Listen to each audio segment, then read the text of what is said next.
بسم الله الرحمن الرحيم. الحمد لله رب العالمين، والصلاة والسلام على خير خلقه محمد وعلى آله وصحبه أجمعين. أما بعد،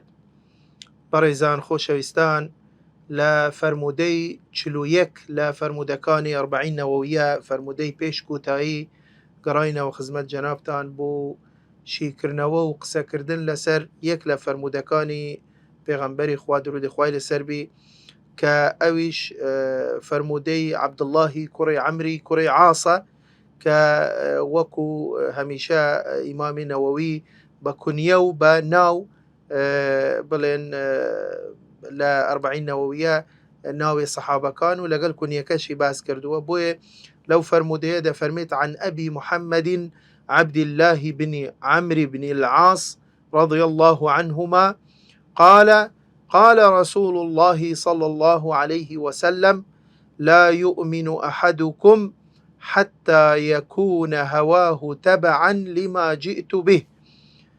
فرموي حديث حسن صحيح ورويناه في كتاب الحجة بإسناد صحيح. بلي بەڕێزان، ئەم فەرموودەیە وەکو ئاماژەمان پێکرد کە ڕاوی فەرموودەکە عەبدوڵڵاهی کوڕی عەمری کوڕی عاسە،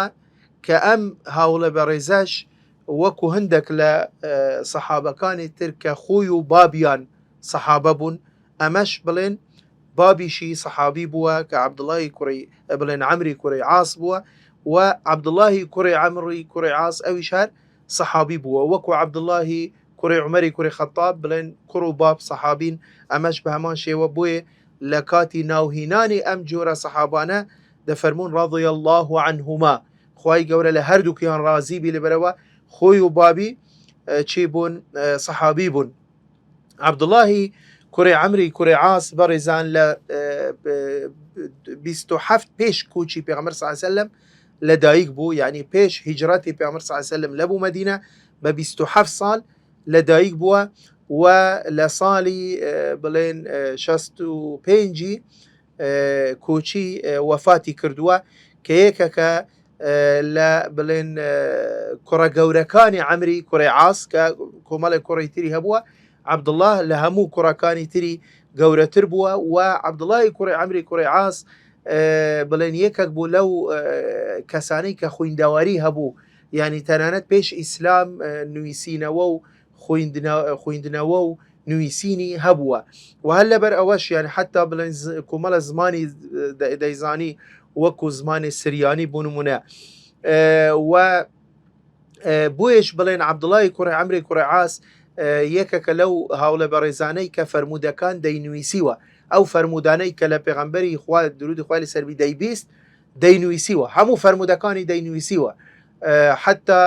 بڵێن کاتی کە قوڕەیش زانیان بڵێن مسلمانان و عەرەبەکان لەو سەردەمە گوتیان ئەی عەبدوڵڵا ئەتوو ئەم کارێکی خراپە دەیکەی، هەر قسەیەک دەبیستی لە پێغەمبەر صلی الله علیه وسلم دەینویسیەوە، لەبەرەوە چونکە پێغەمبەری خوا ئەویش ئینسانە بەشەرە، لەوانەیە لە کاتی تووڕەبوون لە کاتی بڵێن ئاسایش قسە بکە، چۆن دەکرێت ئەتوو هەموو قسەکانی ئەو بنویسیەوە. بۆیە دەفەرمێت فەئەمسەکت عن الكتابە، بۆیە من ئەو کاتە حەدیسەکان وازم لێهینا، بەڵام دوایە کە چوومە خزمەت پێغەمبەر صلی الله علیه وسلم بۆم جێراوە، پێغەمبەر صلی الله علیه وسلم فەرمووی اكتب فوالذي نفسي بيده ما خرج منه إلا حق وأشار إلى فيه. فەرمووی بنووسە عەبدوڵڵاهی کوڕی عەمری کوڕی عاس، جێ بەو کەسانە مەگرە، بنووسە هەر چ شتێک لە من دەبیستی بنووسەوە، لەبەرەوە چونکە هیچ شتێک من لە دەمیم دەرناچی ئیلا حەق نەبی. بۆیە ئەمە یەکێک بوو لەو کەسانەی وەکو باسمان کرد کە نوویسینەوەی هەبوو، بەلکو حەدیسەکانی دەینویسیوە. بۆیش ئەبوو هورەیرە دەفەرمێت لە هاوڵەکانی پێغەمبەر صلی الله علیه وسلم کەس لە من زیاتر حەدیسی نەجێڕایتەوە لە پێغەمبەر صلی الله علیه وسلم، تەنیا عەبدوڵڵاهی کوڕی عەمری کوڕی عاس نەبی، لەبەرەوە چونکە ئەو دەینویسی من نەمدەنویسی. و عەبدوڵڵاهی کوڕی عەمری کوڕی عاس بەڕێزان تەنانەت پێش بابی مسلمان بوو، لە ساڵی 7 کۆچی پێش ئەوەی کە بابی مسلمان بی خۆی مسلمان بوو، و لە خزمەت پێغەمبەر بوو درودی خوای لەسەر بی، و یەکێک بوو لە حوفاظی سەحابە کە بڵێن، و یەکێک بوو لەو ڕاویانەی کە پێی دەگوترێ يعني المكثرين للرواية عن النبي صلى الله عليه وسلم كزياتر لهزار حديث أوانا أو جمارة كسي كزياتر لهزار حديث يعني رواية كردوا لبيغمبر إخوة درود إخوة إلى سربي. طبعا دلين بيصل بيني خوي وبيني بابي، يعني بابي بيصل لخوي قورة تربوة و مشاركي زور بيزوري غزا كان وفتح كان وبون منا لفتح الشام وبلين لو روجيكا روجي يرموكي كبيدالين بلين او كسا بلين رايي مسلماناني آلي مسلماناني هل قرتبو ومشاركي كردبو لفتح مصر والتنانات لفتح بلين باكوري افريقيا وكو ليبيا وكو تونس وكو طنجة تنانات لسردمي بلين خلافتي معاوية كري أبي سفيان بجدار بو لغزاي قبرص لصالي بيستهشتي كوشي وتنانات لشري صفين بلين لانجري إمامي معاوية بو لو سردما و إمامي معاوية لسردمي خلافتي خوي كردي بوالي مصر تقريبا يعني 2 سال والي مصر بوا وجيانك زوري بسر برد حتى تنانت هندك لا بلين ميجونوسان دالين 100 سال جياوة بلام إمامي واقدي دفرميت نخير دفرميت نوتو 2 سال جياوة دواي وفاتي كل صالي شستو بينجي كوشي بلام نزاندرا ولا تشي شوينك يعني اختلافها او شويني كوفاتي لي كردو هندك دالين لشام بوا بلين لا منطقي عسقلان لا فلسطيني استا هندك يش دالين نخير لمصر بوا لو كاتب بلين كوفاتي كردو اما بلين وكو كورتيك لسر بلين ترجمي راوي ام فرموديه كعبد الله كوري عمري كوري عاصا برزان بنسبة حكمي حديثك حقت أم فرموديش هيك كلو فرموداني كاختلافي لسرة بل كتنانا زور لزانيان تضعيف يعني كردوا يعني فرموانا كأم حديثة ضعيفة لروي سندوا بلام هندك لزانيان يشبه أنواع نخير صحيحة بون منائمة خذ إمام النووي كوصف حديثة كذا كذا فرميت حديث حسن صحيح يعني كواتام حديثة مقبولة والجراوة ودا فرميت ورويناه في كتاب الحجة بإسناد صحيح بو اللي رزانه دا فرمون مبستي بي كتاب الحجة مبستي بي صاحب الحجة أبو الفتح نصر المقدسي طبعا كتاب كشي كبناوي كتاب الحجة على تاركي سلوك الطريق والمحجة كاد فرميت أم إمام مقدسي أم حديثي روايات كردوها بسندك صحيح لو كتبدا طبعا لبرا وجهك أخو إمام نووي لسردم رواية نجيا وكاتك أو ليرد فرميت ورويناه ما بس بي أويك أم حديثة لكتابي الحجة يا إمام مقدسي هاتوا بسندك صحيح كواتا وكباس ما كر هندك لزانيان بي أنواع أم حديثة صحيحة بلام زورش لزانيان براستي بي أنواع كحديثك ضعيفة يعني علو بلين لاوازي تيدا هي بلام برزان وكو معناي حديثك معناي كي تواوى لبروا بلين چندين آيات قرآن مان هي فرموديتري پیغمبر مان هي درود خوالي سربيكا لچارچيوي أم معناي دا هاتوها بونمونا هل خودي 40 نووية إيما لفرمودي بنجامين فرموديك الصحيح كلا صحيحين ده هاتوا كبيغمبر إخوة درود إخوة لسر بدأ فرمين من أحدث في أمرنا هذا ما ليس منه فهو رد يعني طبعا بيشتري إما لبرنامجي كامل بلن بدور دريجي قسمها لسر أم فرمودية كرك أم فرموديش هردجتا أم شارشيوي أم بلن أم معناه أم واتاي كلام فرمودية ده هاتوا كفرمودية عبد الله كوري عمري كوري عاص كذا فرميت لا يؤمن أحدكم حتى يكون هواه تبعا لما جئت به ليرة برزان هوا خوي بشوازك مطلق بو لأنا سلبية كبكاردي يعني أفرأيت من اتخذ إلهه هواه يعني بويه كان القرآن كهاتوا هواو نالن هواو آرزو مثلا أما زيادة البولان السلبية كهاتوا بلام خوي معناه حقيقة ميل يعني إنسان ليرا ما بستي بلان فرمودك أويا كأوكس إيماني تواونية إيماني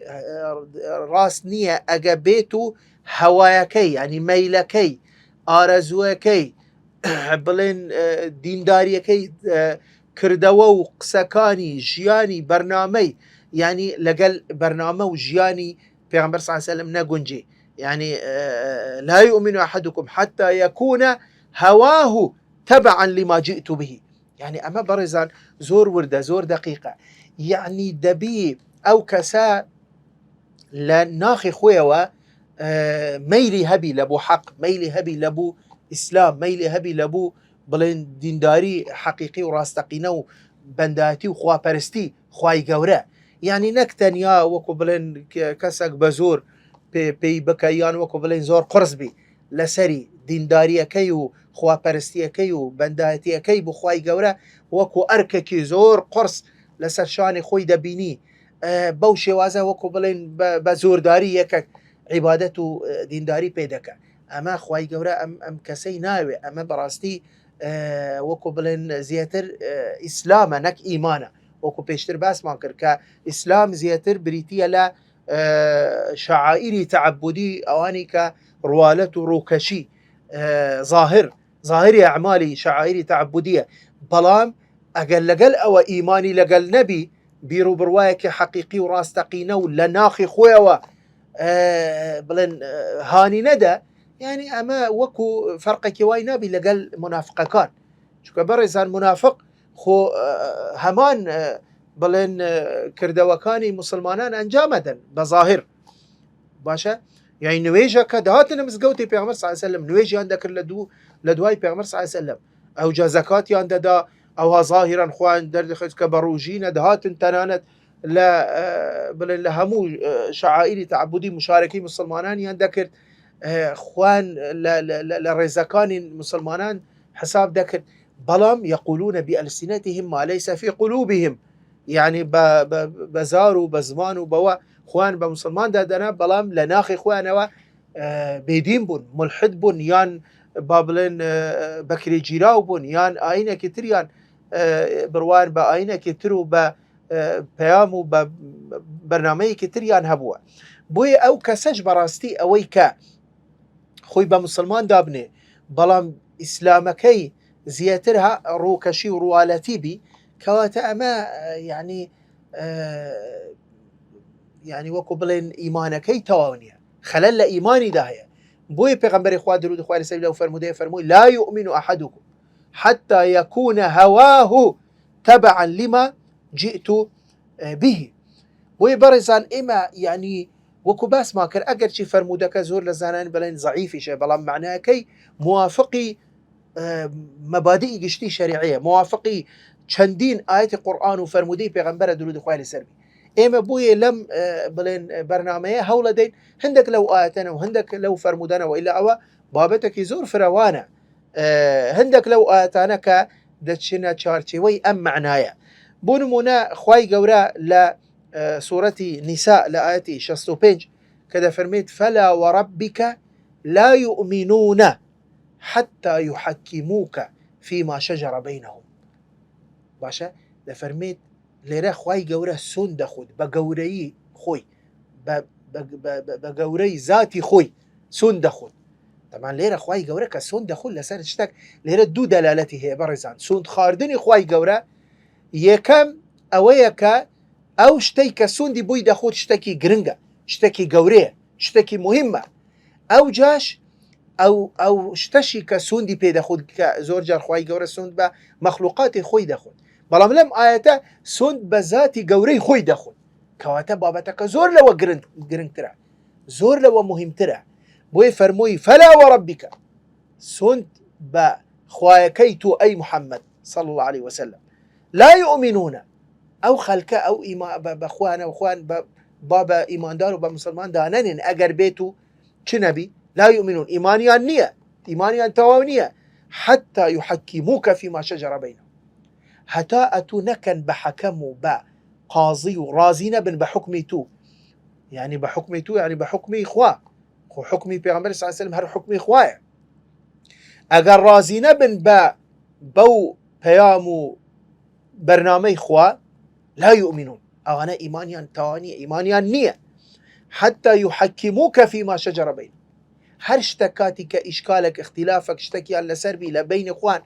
دەبی بگەڕێنەوە ئەتوو بکەن بە حەکەم خوا و پێغەمبەر درود و خوای لەسەر بێ قسەی خوا و پێغەمبەر قبولی بکەن وەری بگرن ئەو جانەک بەس ئەوە بەڕێزانم بزانە ئەمە هەتا ئێرە لەوانەیە یەکەک بڵێ کاکە من حکمی خوا قبولەکەم بەڵام بە وەکو بڵێن بە نەجدلی بە ناچاری خۆی قبولەکە بەس لەبەرەوە مسلمانم و ئیتر مەجبورم بەڵام نەخوای گەورە فەرمووی ثم لا يجدوا في أنفسهم حرجا مما قضيت ويسلموا تسليما ئەمە بەڕێزانە ئەمە تەواوکەری ئاەتەکە ئەمە بریتیە لە ئیمان لە بیرۆبڕوا بڵێن شوێنەکەی ناخە دەروونە دڵە بۆیە فەرمووی ئەو کەسانە تەنیا ئەوانەی کە با ظاهران پابندیش بن بە دین بە فەرمانەکانی خوا و پێغەمبەر نوێژ و ڕۆژی و بڵێن شعائری تعبدی و خواپەرستی و دینداری و بەندەتی خوا دەکەن بەڕوالەتی بەڵام ئەم دەکیفایەتە نەخێر فەرمووی ثم لا يجدوا في أنفسهم تەنانەت لە ناخی خۆشیانەوە دەبی قبولیان بی دەبی حکمی توان قبول بی دەبی ڕازی بن بە حکم و قەزای تو ئەگەر جێبەجێش بکەن بەڵام وەکو بڵێن لە دڵەوە پێیان خۆش نییە ئەمە ئیمان نییە بەڕێزان ئەمە ئیسلامە بەس ئیمان نییە وی فەرمووی ثم لا يجدوا في أنفسهم حرجا مما قضيت ويسلموا تسليما هي تسليم بەڕێزان استیسلام انقیاد ملکەچی پابندبوون بە فەرمانی خوا و پێغەمبەری خوا درود و خوای لەسەر یعنی دەبی لە ناخی خۆتەوە پێت خۆش بی بەداخەوە یعنی زۆر کەس هەیە مەسەلەن دەبینی نوێژ دەکا وەڵاهی لەبەر ڕیمەتی و لەبەر ڕیا و لەبەر خەڵک و وەڵا لە ترسی دایک و بابی یان مەسەلەن ئافرەتە بۆ نمونە بڵێن باڵاپۆشە حیجابە بەس وەڵا لەبەر خۆی حەزی لێ نییە ئەگەر خۆی بی ئەگەر زەخت و یان مەسەلەن لەبەر عیبە و لەبەر شەرمی خەڵک و یان لەبەر ترسی دایک و باب و یان ئەوانە نەبی نە حەزی لێیە بەڕەڵابی حەزی لێیە سفور بی حەزی لێیە ئەو جلانە وەکو خەڵک بڵێن لاسایی خەڵک بکەتەوە هێ کەواتە ئەمە بەڕێزان هەیە ئەمە ئیسلام نییە ئەمە ئیمان نییە ئەمە وەکو بڵێ تو لەبەر هۆکارێکی تر نەک لە ترسی خوا نەک لەبەر خوا تەنانەت ئەو کەسە ئەگەر لەبەر خواش بەس زۆر پێی خۆش نەبی ئەمە ئیمان نییە بەڕێزان دەبی پێت خۆش بی دەبی حەزت مادەم لەلایەن خواوە هاتووە مادەم فەرمانی خوایە فەرمانی پێغەمبەری خوا درود و خوای لەسەر بی ئینسانی ئیماندار ئینسانی مسلمان هیچ خەیارێکی تری نییە ئیلا سەمیعنا و ئەطعنا ئیلا دەبی بڵێ خوایە بیستم و جێڕایەلی دەکەم و جێبەجێ دەکەم پابەند دەبم باشە بزانە خوای گەورە لە سوورەتی ئەحزاب لە ئاەتی 36 دەفەرمی چی وما كان لمؤمن ولا مؤمنة إذا قضى الله ورسوله أمرا أن يكون لهم الخيارة من أمرهم ئەمە یە بەڕێزان ئیسلام استیسلام ئەنقیاد پابەندبوون ئەمەیە خوای گەورە دەفەرمێت نییە بوو کەسێک ئەو کەسە ئیماندار بیت خۆی بە ئیماندار دابنێ و جا ژن بیان پیاو بی نێر بیان مێبی إذا قضى الله ورسوله أمرا کاتی کە فەرمانێک لەلایەن خواوە یان لەلایەن پێغەمبەری خواوە درود و خوای لەسەر بی بێتن أن يكون لهم الخيارة من أمرهم بڵێ واللهی بابزانم کو دەبی ئینشاءالله فکری لێ دەکەمەوە بابزانم ئەگەر پێم خۆش بوو قەیچیەکە ئەگەر بەدڵم بوو قبولی دەکەم ئەگەریش بەدڵم نەبوو وەڵی تر پێویست ناکە أن يكون لهم الخيارة من أمرهم نابی اختیار تەواو اختیار نەما خوا فەرمانی کرد بڵێ پێغەمبەر صلی الله علیه و سلم فەرمانی کرد بڵێ خلاص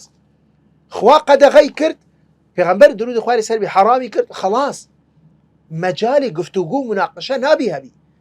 ئەمەیە ڕوولی ئیمان بەڕێزان ئیمان ئەگەر کاریگەری بکە لەسەر ئینسان دەبی ئەو هابی وەکو ئیبراهیم عەلەیهی سەلام خوای گەورە فەرمانی پێکرد کە ئەم کوڕەی کە لە دوای ئەم هەموو 10 ساڵە کە ئەم کوڕەی پێبەخشی دوایە کە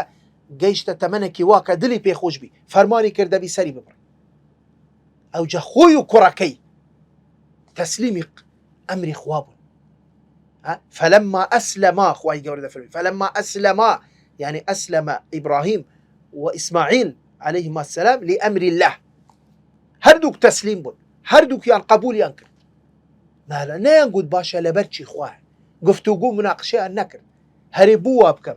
أصلا بو أم كوريا بو داتا من لا أساسا بو إسلام دا سينيا لبرچی فلسفه و حکمت و وەکو زۆر کەسێ وایە دائیم دەپرسی هەرێ بوو وایە هەر لەبەرچی وایە کە تو زانیت قسەی خوایە ئەمری خوایە حکمی خوایە فەرمانی خوایە پێغەمبەری خوایە دەبی ئینسان بڵێ سەمیعنا وئەطەعنا. بۆیە خوای گەورە لە ئاەتێکی تر دەفەرمیت ئەگە بتانەوێت خوای گەورە ئێوەتان خۆش بوێت دەبی بە شوێن من بکەون. بەڕێزان ئەم ئاەتانە هەمووی لە چارچێوەی ئەم معنای ئەم فرمودەیەن لا يؤمن أحدكم حتى يكون هواه تبعا لما جئت به. لم آية أخوائي قورد فرميتي قل إن كنتم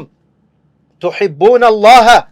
فاتبعوني يحببكم الله ويغفر لكم ذنوبكم والله غفور رحيم. باشا فرموي أي محمد درود أخوائي لسلم پیان بڵێ بە ئیمانداران بە مسلمانان بڵێ ئەگەر ئێوە دەتانەوێت خوای گەورە ئێوەتان خۆش بوێت خۆشەویستی خوای گەورە بەدەست بهینەن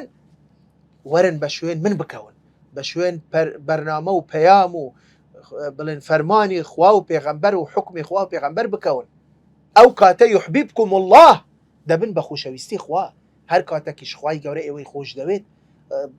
ڕەحمتان پێ دەکە و لێتان ڕازی دەبی و بڵێن بەهشت قسمەت و نصیبتان دەبی. بۆیە بەڕێزان لە ئاەتێکی تر لە سوورەتی تەوبە ئەگەر دیقەت بدەی بەڕێزان زۆر بەڕاستی ئینسانی مسلمان دەبی زۆر بە ئاگابی دەبی زۆر ئاگای لە خۆی بی دەبی زۆر ئاگای لە هەڵس و کەوت و بە تایبەتی دڵی خۆی بی. بزانە خوای گەورە دەفەرمی چی قل إن كان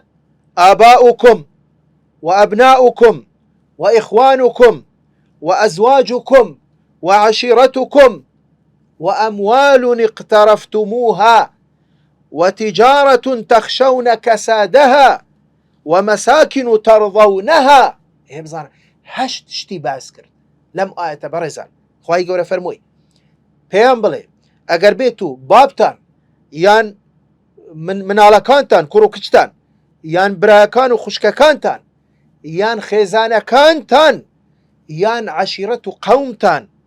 یان ئەو سەروەت و سامان و ئەو ماڵ و ملک و ئەملاکتان ئەوەی کە ئێوە دەتانەوێت بەردەوام زیاد ببی لە زیادە دابی یان بازرگانیتان تیجارەتتان یان ئەو بڵێن ڤیلا و ئەو قەسڕ و بڵێن ماڵ و ملکتان ئەگەر چی ئەوانە أحب إليكم من الله ورسوله وجهاد في سبيله. ئەگەر ئەو شتانە ئەم هەشت شتەی کە باس کراوە ئەگەر بێت و هەر یەک لەو هەشتە لە ناو ناخی خۆتان لە ناو دڵتان زیاتر حەستان لێیە زیاتر خۆشتان دەوێت خوا نەخواستە لە خوا و لە پێغەمبەری خوا لە تێکۆشان لە پێناو خوای گەورە فتربصوا حتى يأتي أمر الله. هیچ چاوەڕێ بکەن ئللا چاوەڕێی عەذاب و سزای خوای گەورە بکەن. أمر الله عذاب الله فتربصوا حتى يأتي الله بأمره والله لا يهدي القوم الفاسقين. بەڕێزان خوای گەورە وەصفی ئەم کەسانەی کرد کە ئەمانە فاسقن ئەگەر لە ئیسلامیش دەرنەچی ئەگەر پێی کافر نەبی خۆ پێی فاسقە بە ئینسان بەڕاستی خەتەرە بەڕاستی ترسناکە. هەر یەک لە ئێمە بەڕاستی دەبی ئێمە بەردەوام ڕوژانە مراجعە و محاسبەی خۆمان بکەین. هەرێ ئێمە ئەو هاین هەرێ ئێمە خوا و پێغەمبەری خوا و بەرنامە و پەیامی خوا و فەرمانی خوا و پێغەمبەری خوا درود خوای لەسەر بی لە ناخی خۆمانەوە لە ناو دڵی خۆمانەوە پێشمان خستووە لە هەموو شتێک لە دنیا و لەوانەی لە ناو دنیادا خۆشەویستی خوا و پێغەمبەری خوا و بەرنامە و پەیام و فەرمانەکانی خوا و پێغەمبەری خوا درود خوای لەسەر بی خۆشەویستی ئەوانە لە ناو دڵمان زیاترە لە خۆشەویستی ماڵ و منداڵ و خێزان و ملک و ئەملاک و سەروەت و سامان و بازرگانی و ئیش و کار و مەشغەلەتی خۆمان کە ئێمە بەداخەوە یعنی بەڕاستی ئێمە یعنی هەمووان دەبی مراجعەی خۆمان بکەینەوە لەبەرەوە ئێمە ئەگەر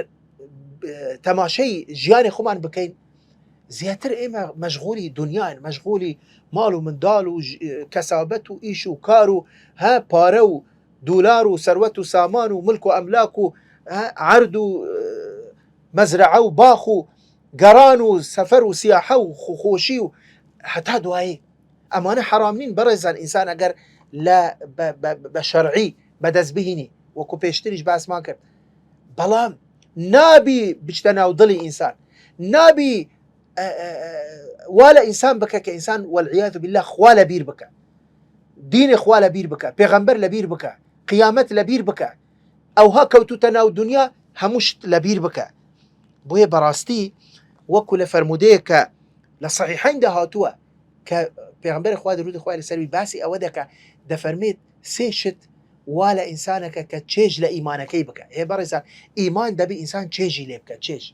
يعني دبي لذتي ليبك يك لو اشتانك أخوي بيغمبر خواه درود خواه لسلوي فرموتي 3 من كنا فيه وجد حلاوة الإيمان سي صفتهن أجابيتو لناو إنسان دبي إنسان إيمانك براستي تشيجو لذتك هي أو إيمانك يكلا وانا أن يكون الله ورسوله أحب إليه مما سواهما زانا برزان خواو بيغمبري خوا خوشويستي خواو بيغمبري خوا ضلي بركر دبي زياتر لخوشويستي هموش تكتر يتر لخوش زياتر دبي خوش ببين دبي خواو بيغمبري خواو بلين برنامج خوا زياتر لخوت خوش بوید زیاتر لمال و مندال و لخوشویسترین کسی خود دبی خوا و پیغمبر گورتر بی لناو دلی انسان دا بوی برزان يعني اما هربا كورتي او چند بلين كاتيكا لبيش مان ماوا اگر چند نمونهيك بحث كين لپابندبوني هاولا برزاكاني پیغمبر درود خواه لسر سلف صالح شوين كوتوا كان پیشینان بزاین اوان بچی وازک معاملیان لگل دین لگل سنتی پیغمبر درود خواه لسر بتایبتی لگل فرمودکانیان دکرد زانه برزان حال فرمودی که صحیح که صحیح مسلم دهاتو امام مسلم روایتك كفرمودي حبيبية يك كلا خزانة كان پیغمبر خواه درود خواه لسر كدجرت ولا پیغمبر صلى الله عليه وسلم كبيغمبر صلى الله عليه وسلم لو فرمودي فرموي شي فرموي من صلى 12 ركعة في يوم وليلة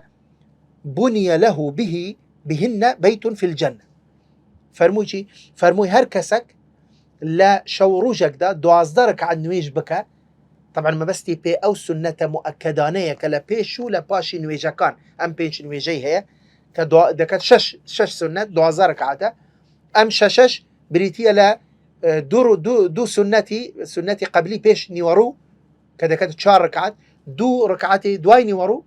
اما بون بشش ودو ركعات دواي بلين مغرب اما بون بهشت دو ركعات دواي عشاء اما بون با ده دو ركعات بيش نويجي بياني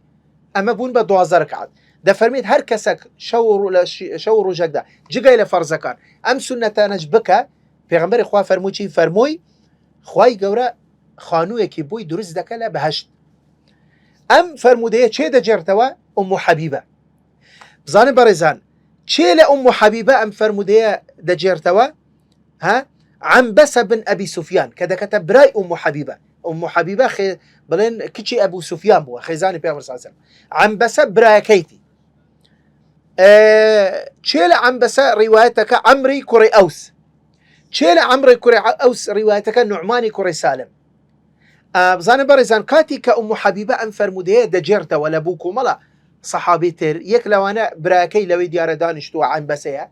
أم حبيبة كحديثك دجرت وتواودك دفرمي شيء دفرميت فما تركتهن منذ سمعتهن من رسول الله صلى الله عليه وسلم أم حبيبة دفرميت والله لو رجيك من أم فرموديم لبيغمبري خوا بيست درود خواه السلبي أم 12 ركعة تركم نكردوا طبعا خوا دزاني لدواي او بزانه بچان روش بچان مانگ او فرمودهي جرايتوا دواي او عم بسي براي حبيبه دواي فتره كتري ترخوات زاني چندي بيچوا كام حديثه دجرت وبسند خوي لخشككي لا حبيبه لا پیغمبر صلى الله عليه وسلم ده فرمي شي كحديثه كده دجرت وده فرميت فما تركتهن منذ سمعتهن من حبيبه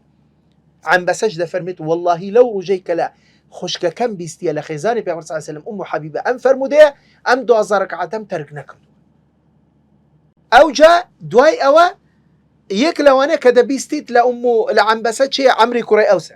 عمري كوري اوسيش دواي فتريه كتر خوات زاني چندي چند مانگا لوانا صالج بي دواي كده جيرتا وام فرموديه ده فرميت ما تركتهن منذ سمعتهن من عنبسة ده فرميت والله منش ام 12 ركعة تركم نكرد ولو كاتيك لعنبسة بيستي ئەو جە دوای نوعمانی کوڕی سالم ڕاوی چوارەم کە ئەم حەدیسە دەجێڕتەوە دوای ماوەیەکی تر دەفەرمێت والله ما تركتهن منذ سمعتهن من عمرو بن أوس دەفەرمێت والله من ئەم 12 ڕەکعاتە تەرکم نەکردووە لەو کاتەوە کە لە عەمڕی کوڕی ئەوسم بیستیە. لێرە بەڕێزان بزانە ئەوان جەخوا ئەم 12 ڕەکعاتە هەمومان دەزانین کە ئەو پەڕی سنەتێکی مؤکدەیە. هەموو فقها کەس نەیگوتووە لە زانایە کەس نەیگوتووە ئەم نوێژانە ئەم ڕکعاتانە ئەم سنەتانە فەرز فەرمووانە سنەتێکی مؤکدەیە لەبەرەوە پێغەمبەر صلی الله علیه وسلم مواظبەی لەسەر کردووە بەردەوام بووە لەسەری کەواتە سنەتە یان فەرزە سنەت ئەدی باشە ئەوان بووچی تەرکیان نەدەکرد ئەمەیە بەڕێزان ئەمەیە لا يؤمن أحدكم حتى يكون هواه تبعا لما جئت به ئەوان بۆ قیامەت دەژین ژیانیان دنیایان وەکو لە بڵێن فەرمودەکانی پێشتر گوتمان وەکو پێغەمبەر صلی الله علیه و سلم فەرمووی كأنك غريب كن في الدنيا كأنك غريب أو عابر سبيل أو هذا جيان للدنيا دائم هەمیان قیامەت بوو بۆ قیامەتیان ئیش دەکرد بۆیە دەیان گوت ئەم خێرە بوو بەدەست خۆ ببرین کە پێغەمبەر صلی الله علیه و سلم فەرمووی ئەو کەسە خوای گەورە خوانوویەک بۆی دروستەکە لە بەهەشت بۆ من لەو کەسە نەبم با سنەتیش بی بۆیە بەڕێزان نمونەیەکی تر لە فەرمودەیەکی تر کە هەر لە صحیحین داهاتووە ئیمامی بوخاری مسلم ڕیوایەتەکەن فەرمودەی ئیمامی عەلی و بڵێن فاتیمەی خێزانی کە دەکەتە کچی پێغەمبەر صلی الله علیه و سلم کە فەرمودەکە هەر بە کوردی بڵێن باسەکەم فەرمودەکە کە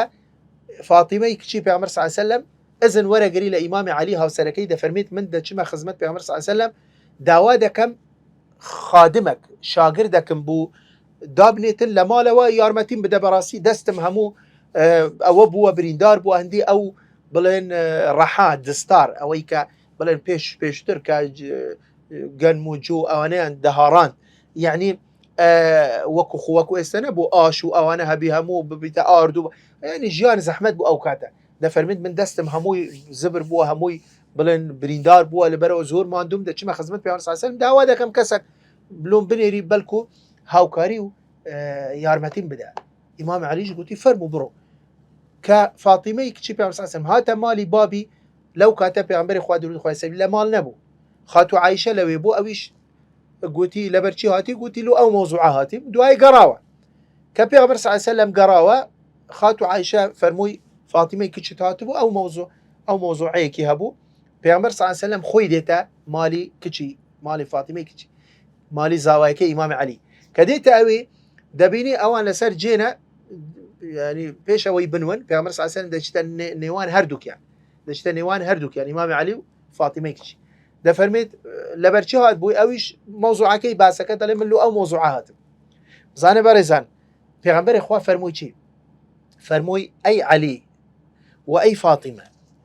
هەرێ ئەگەر من شتێکتان فێر بکەم چاکتر بی لەوەی کە خادمێکتان لۆ بنێرم شاگردێک و کەسێکی هاوکاری بکە پێت باشتر نییە من فێرت بکەم شتێک بڵێ لەوە چاکترە خەیر لەکما من خادم گوتیان بەڕەوڵە یا ڕەسوڵ الله چییە ئەو شتە زانە بەڕێزان پێغەمبەری خوا فەرمووی چی ئەلا ئوعەللیموکما خەیر مما سەئەلتوما هەرێ فێرتان نەکەم شتێکە چاکتر بی لەوەی کە ئێوە بوتان هاتینەوە کە پرسیار لێ دەکەن وتیان بەڵێ فەرمووی پێغەمبەر صلی الله علیه و سلم إذا أخذتما مضجعكما كاتي كدينا سرجي بيش أوي كبنون أن تكبر الله 34 وتسبحاه 33 وتحمداه 33 فهو خير لكما من خادم فرموي بيش أوي كخوتان لك بيش أوي بنون كدينا سرجي قاتان 34 جار بلين الله أكبر 33 جار بلين سبحان الله 33 جار بلين الحمد لله ئەوە چاکترە بۆ ئێوە خادمەکتان بۆ بنێرم بەڕێزان لێرە دیقەت بدە لێرە هیچ گفتوگویەک ڕووی نەداوە لە نێوان ئیمامی عەلی و ئیمام با بڵێن فاتیمەی خێزانی لەگەڵ پێغەمبەر صلی الله علیه و سلم ڕەئسەن فاتیمە و ئیمامی عەلی گوتیان باشە یا ڕەسوڵ الله خلاص تەواو خادممان ناوێت تخوا بەڕێزان ئەگەر هەر یەک لە ئێمە لە جێگای ئیمامی عەلی بوو یان لە جێگای فاتیمەی کچی پێغەمبەر صلی الله علیه و سلم ئێمە بە فکر و بیری خۆمان ڕأس القبولمان دەکرد یان دەبوو بە بۆڵەبوول و دەبوو بە قسە و دەبوو بە هەرێ من چعلا ئەوەکەی مەوزوعە من چعلاقەی بە من ئەگەر هەتا سبەینی ذکر بکەم ماندووبوونەکەم بەچی دەحەسێتەوە من وا پێ دەڵێم خادمێک شاگردێک بینە هاوکاریم بکە ئەمن سبحان الله و تسبیحات و ذکر و ئەمە چ پەیوەندی بە ئیشەوە هەیە دەمان کردە مناقشە گفتوگو بەڵام بەڕێزان ئەمەیە ئیمان ئەمەیە ئیستیسلام ئەمەیە ئەنقیات ئەمەیە پابەندبوون یعنی گوتیان خلاص یا رسول الله مادەم ئەتوو ئەوە دەبین ئەوە چاکترە خلاص ئەو جاش بەڕێزان ئەوەی لەوەی گرنگتر لەوەی مهمتر لەو نمونەیە دەزانی چییە ئیمامی عەلی زیاتر لە 40 ساڵ لە دوای زیاتر لە 40 ساڵ ئەم زکرەی تەرک نەکرد هەموو شەو پێش بنوی بەڵگە چییە بەڵگەمان چییە لەبەرەوە کە زیاتر لە 40 ساڵ لەبەر ئەوە چونکە جارێک ئیمامی عەلی ئەم قسەی پێغەمبەر صلی الله علیه و سلم ئەم فەرمودەیە دەجێرتەوە جارێک دەجێرتەوە لەبوو خەڵک کە دەجێرتەوە قسەکە ئیمامی عەلی دەفەرمی چی ما تركته منذ سمعته من النبي صلى الله عليه وسلم دەفەرمێت والله لەو ڕوژەوە کە پێغەمبەر صلی الله عليه وسلم ئێمەی فێرە ئەم وردە کرد ئەم زکرە پێش بنوین من تەرکم نەکردووە هەموو شەو ئەم زکرەم کردووە پێش ئەوەی کە بنوو یەکێک لەوەی حاضرە دەفەرمی چی قيل له ولا ليلة صفين ولا ليلة صفين يعني چی یەکێک لەوەی بوو فەرمووی ئەی ئیمامی عەلی یعنی ئەو شەوەی صفین یعنی ئەو شەوەی کە بەیانیەکەی ئەتوو شەڕت هەیە لەگەڵ طبعا ئەو فتنەی کە ڕوویدا لەو سەردەمە بەرامبەر ئیمامی معاویە ئەو فتنەی کە لە نێوان مسلماناندا ڕوویدا شەڕی جەمەل و صفین و ئەوە دەفەرمێت ئەی ئیمام یعنی ئەو شەوەی کە ئەتوو ئەوە بوو بڵێن شەڕت هەبوو بوو بەیانیەکە حتى ئەو شەوەش ئەتوو ئەم زکرت کرد دەفەرمی چی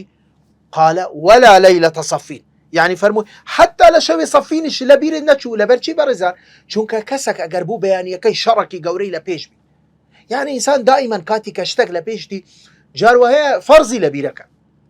جاروایە شتی گەورەی شتی گرنگی لەبیرەکە تو شەڕت هەبی سبەینێ شەڕت هەیە بۆ ئەوەی کە زوو بنوی و بەیانی هەرستی و بۆ ئەوەی تەنزیم و قیادەی ئەم شەڕە دەکەی فەرمووی حتى شەوی صفین لەبیرت نەچوو ئەم زکرە وتی والله شەوی صفین ئێ بەڕێزان ساڵی 42 کۆچی بوو یعنی بوویە زیاتر لە 40 ساڵ ئیمامی عەلی کە دەفەرمێت والله ئەم زکرە ئەم وردەم تەرک نەکردووە لەو کاتەکە ئەم قسەم بیستیە لە پێغەمبەر صلی الله علیه وسلم ئەمەیە پابەند بوون بەڕێزان ئەمە خۆ ئەمە سنەتەش خۆ پێغەمبەری خوا درود خوای لەسەر نەی فەرموو فەرزە ئەگەر ئەم زکرەتان نەکرد گوناحتان دەگەتێ خۆ کەس نەیگوتووە هیچ زانایەک هیچ فەقیهێک کەس باسی ئەوەی نەکردووە کە ئەمە فەرزە ئەمە سنەتەکە وردەکە ئینسان کە بکە بەڵام تەسەوور کە بەڕێزان ئەوان نیان دەپرسی هەرێمە فەرزە هەرێمە سنەتە وەکو ئێمە هەرێ دەڵێ باشە تو بوو ئەوە جاکاکە خۆ سنەتە خۆ فەرز نییە ئێ با سنەت بیکاکە ئێ باشە سنەت من نەیکەم تو نەیکەی ئەوی دی نەیکە ئەدی چێ بیکە ئەدی سنەتەکان چێ دەبی بکەن چێ دەبی سنەتەکان زیندوو بکەنەوە وهي برزان هي فرمودكي عبد الله يكون عمرو يكون عاص لا يؤمن أحدكم حتى يكون هواه تبعا لما جئت به أمية هوان شوروش لناخيان بيرو هوشيان بركر دبو الدين بيامي خوا لبو خوا دجيان لدنيا أوان لبو خوا دجيان أهلي خوابون كسي ربانيبون كسي خوايبون كسي دنيوين أبون برزان ئەمەیە معنای فەرمودەکەی پێغەمبەری خوا درود و خوای لەسەر بی باشە نمونەیەکی تر هەر بە خێرایی کە بڵێن ئەویش فەرمودەیەکە لە صحیحیندا لە بوخاری مسلمدا هاتووە کە فەرمودەی عەبدوڵای کوڕی عەمری کوڕی عەفوان عەبدوڵای کوڕی عومەری کوڕی خەتاب بن عومەر کە دەجێرنەوە دەفەرمون کاتی کە ابن عومەر کەسێک دەمرد دەچوو بەشدار دەبوو لە شوشتن و کفنکردن و نوێش لەسەرکردن لەگەڵ جەنازەکە نەدەچوو هەتا گۆڕستان و هەتا بڵێن شاردنەوەی مەیتەکە و نە هەر ئەوەندە دوای دەچووە ماڵی خۆی ماوەیەک ئەو های دەکرد هەتا دوایێ پێیان گوت باشە ئەی ابن عومەر ئەتوو حديثكي أبو هريرة بينقيشتوا كالبيغمبر صلى الله عليه وسلم دجيرتوا كبيغمبر صلى الله عليه وسلم دفرميت أو كسيكا بشوين جنازة بتشي حتى تنيا نويش لسر دكا دواي بقريتوا أما بقدر تشيوي أحد خيري بويدا نسري قيرات لهر قيراتك بقدر تشيوي أحد بلام دفرميت أوي كهتا قورستان وهتا مراسيمك بتواتي لقل جنازك بتشي أو جا بقريتوا خيري دو تشيوي أحد دو قيرات هر قيراتك بقدر تشيوي أحد. طبعا لو كاتا ابن عمر عبد الله يكون عمر ام حديثي نفسي يعني كأو هذا بيستي دليل شي واي قلت دليل بلي دليل اما ابو هريره ام قسي جرايته. طبعا ابو هريره لوينيه راسا ابن عمر خباب صحابيه كتر دليل ورا خباب برو لاي غارده برو بغاردان برو لاي خاتو عايشه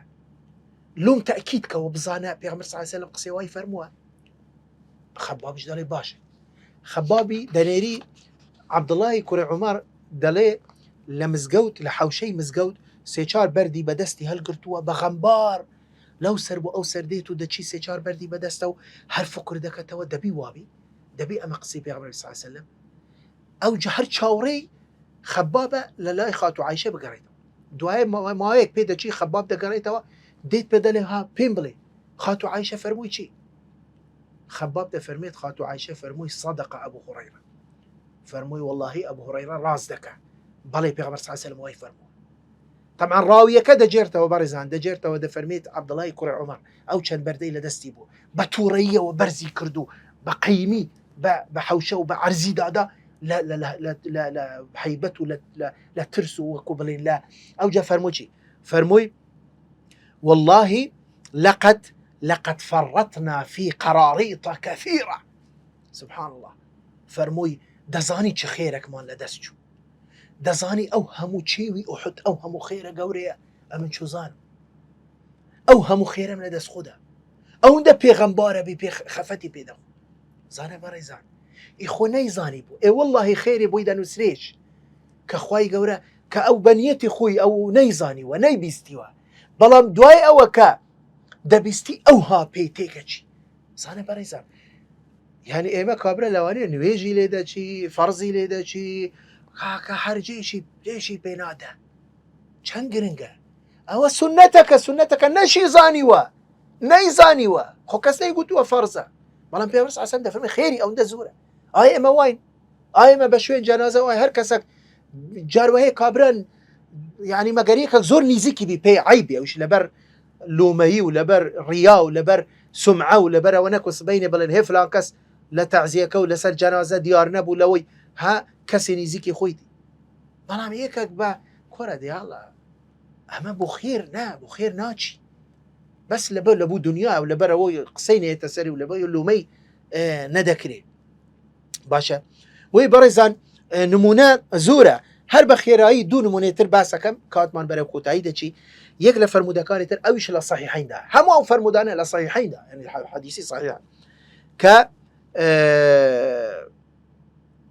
ابن عمر هر ابن عمر حديثه كذا جرته ده فرميت ده فرميت اتخذ النبي صلى الله عليه وسلم خاتما من ذهب ده فرميت پیغمبر خدا درود خدا السربي فتريك بيش اوي كزير حرام بك لبو بيواني امتكي شوكا الحديثه كي صحيح مان هي زير وحرير او ريش حرام لبو بيواني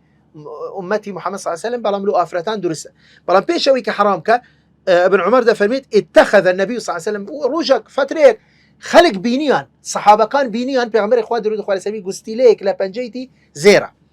ده فرميت شي ابن عمر ده فرميت فاتخذ الناس خواتيم من ذهب ببيعوي ببرسن ببيعوي بين لا بيع صلى هري خير يا رسول الله هري او قستيلا فرزه سنه هري مشواب كين لا ما دام بيغمر صلى الله عليه وسلم قستيلي كذا فاتخذ الناس هم خلق شو لو اني هبي فقيرش بباري كوي كردو بس بويكا قستيلي كذا بكتبنجي او جدواي ده فرميت شي ده فرميت ها اني دواي او بيغمر صلى الله عليه وسلم لبريك فريدا وازي لينا فقال إني اتخذت خاتما من ذهب فنبذه وقال إني لن ألبسه أبدا خلاص من جارك ترأم قستي لزيري لدسناق ده فرميتشي ابن عمر فنبذ الناس خواتيمهم يعني ببيوي بپرسن هری باشە بۆچی فترەیەک ئەتوو ئەو زێرەت بەمە کڕی و ئەو زێرەمان ئەو گستی لەمان کردە پەنجە دوای ئێستش دەڵێ لە دەست ناکەم و ئێمەش دیسان دەبی لە دەست نەکەین نا خلاص پێغەمبەرە خۆ ئەسڵەن ئەمە هەر نە سونەتە و نا فەرزە و هەموو پێغەمبەر صلی الله علیه و وای کرد خۆ نەیگوت و ئێوەش وا بکەن ئەمە بوون بەو شێوازە بوون بەڕێزە لە نمونەیەکی تر کە فەرمودەیەکی ئیمام ئەحمەد و ئەبوو داوود و ابن خزەیمە و ئیمام حاکم بە سەنەدێکی صحیح ڕیوایەتیان کردووە فەرمودەی ئەبوو سعید خودریە بەڕێزان کە دەفەرمێت ئەبوو سعید خودری دەفەرمێت ئێمە جارێک نوێژمان دەکرد لە بیابان با بڵێن نەک لە ناو مزگەوت طبعا نەو کاتە بە پێلاوە نوێژیان دەکرد لە دەرێ دەفەرمێت ئێمە جارێک نوێژمان دەکرد پێغەمبەر صلی الله علیه و سلم پێشنوێژی بۆ ئێمە دەکرد هەمومان بە پێلاوە بە نەعلەوە نوێژمان دەکرد دەفەرمێت لە ناو نوێژ بینیمان پێغەمبەری خوا درود و خوای لەسەر بی نعلەکەی پێلاوەکەی لەبەری کرد لە لای چەپی خۆی دانا ئەبوو سعید خودری دەفەرمی چی دەفەرمێت سەحابەکان لەو سەر بۆ ئەو سەر هەمویان پێغەمبەر صلی الله علیه و سلم چی کرد ئەوانیش وان کرد پێلاوەکانیان لەبەریان کردەوە لە لای چەپی خۆیان دانا چاوەڕێیان کرد بزانە بەرزان چاوەڕێیان نەکرد پێغەمبەر صلی الله علیه و سلم نوێژەکەی تەواو نەیان گوت باشە ئەدی پێشتر ئێمە بە پێلاوە نوێژمان کردووە بە جارێک چاوەڕێ بکەم زانین پێغەمبەر صلی الله علیه و سلم لەبەر چی وای کرد نه هەر لە ناو نوێژ ئەمەیە التیزام ئەمەیە پابەندبوون ئەمەیە اقتیدا ها ئەو جا کە نوێژەکە تەواو بوو پێغەمبەر صلی الله علیه و سلم فەرمووی ئێوە لەبەر چی نعلەکانتان پێلاوەکانتان لەبەر کردەوە داتاننا وتیان وەڵا یا ڕەسوڵ الله ئێمە ئەتوومان بینی نعلەکان پێلاوەکانت دانە لە لای چەپ خۆت ئێمەش وامان کرد ئەو جا پێغەمبەر صلی الله علیه و سلم فەرمووی وەڵڵاهی جبریل عەلەیهی سەلام دابەزی ئاگاداری کردمەوە کە پیسیەک لە پێلاوەکەیمەوە هەیە طبعا یەک لە مەرجەکان دەبی پێلاوەکە خواهیمی من ئاگام لێ نەبوو بۆیە وام کرد بەڵام مەوزعی شاهد بەڕێزان ئەوەیە کە ئەوان بەو شێوازە آخر نمونە بەڕێزان ئەویش ئەوەیە کە حەدیثە کە ئیمام مسلم ڕیوایەتەکە سەلەمەی کوڕی ئەکوع دەجێرتەوە دەفەرمێت پێغەمبەر صلی الله علیه و سلم جارێک پیاوەکی بینی دەشتە چیەک بڵێن ئەعرابیەک بینی نانە خود بەدەستی چەپ نان دەخود بەدەستی چەپ ئەو جا کە بینی پێغەمبەر صلی الله علیه و سلم نان بەدەستی چەپە خود پێغەمبەر صلی الله علیه و سلم ئەمری پێ کرد فەرمووی کول بیەمینک فەرمووی بەدەستی ڕاست بخۆ ئەو جا ئەو کەسە وەکو بڵێ پێخۆش نەبوو لە ناو چەند کەس لەوێ بووە بیستیان وەکو بڵێ ئەم پێ قرس بوو بەجێ پێغەمبەر بکە صلی الله علیه و سلم پێ قرس بوو قسەکەی پێغەمبەر صلی الله علیه و سلم جێبەجێ بکە گوتی لا ئەستەطیع طبعا پێغەمبەر دەزانی کەوانیە درو دەکە ڕاست ناکە چونکە ئەگەر نەیتوانی ئاساییە ئەو وەختی عوزری هەیە بەس پێغەمبەر صلی الله علیه و سلم دەزانی کە ئەوانیە ڕاست ناکە ئەو جا کە گوتی ناتوانم گوتی لا ئەستەطیع گوتی ناتوانم پێغەمبەر صلی الله علیه و سلم فەرمووی چی فەرمووی ناتوانی فەرمووی لا استطعت ما منعه إلا الكبر فەرمووی ناتوانی دێ ئینشاء الله قەت ناتوانی لەبەر ئەوە چونکە هەیە کبر لە ناو دڵیتی بە تەکەبوڕ و لەبەر تەکەبوڕەکەی ئەمری منی جێبەجێ نەکرد ئەو جا ڕاوی دەجێرتەوە دەفەرمێت ئەو کەسە دەستی ڕاستی ئفلیج بوو تووشی شەلەل بوو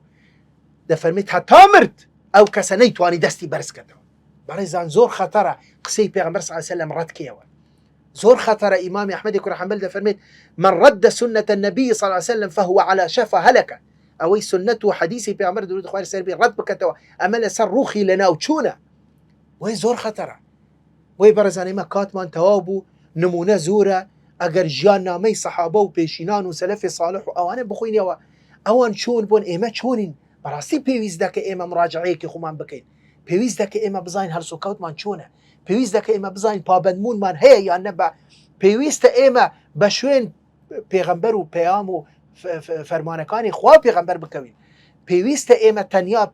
فەرزەکان جێبەجێ نەکەین بەڵکو سنەتەکانیش جێبەجێ بکەین سنەتەکانی پێغەمبەر صلی الله علیه و سلم زیندوو بکەینەوە بە تایبەتی لەو سەردەمە بەداخەوە بۆیە ئێمە بەڕاستی چەند قسە بکەین هەر تەواو نابی ئەم بابەتە زۆر گەورە و زۆر فراوانە ئێمە اکتیفاکەین بەوە ئەمەش فەرمودەیەکی گرنگ بوو و وەکو گوتمان دەیان ئاەت و فەرمودەی تر لەو چارچێوە لەو معنایە هاتووە ئینشاءڵڵا ئومێدەوارین کە ئێمەش لە ژیانی خۆماندا بتوانین فەرمودەکانی خوا و پێغەمبەری خوا بەرجەستە بکەین لە ژیانی خۆماندا بۆ ئەوەی کە شایانی ئەوە بین کە لە ڕۆژی قیامەت پێغەمبەری خوا درودی خوای لەسەر بی شەفاعەت بۆ ئێمە بکە و خوای گەورەش لە ئێمە ڕازی بێ ئینشاءڵڵا تعالى وآخر دعوانا الحمد لله رب العالمين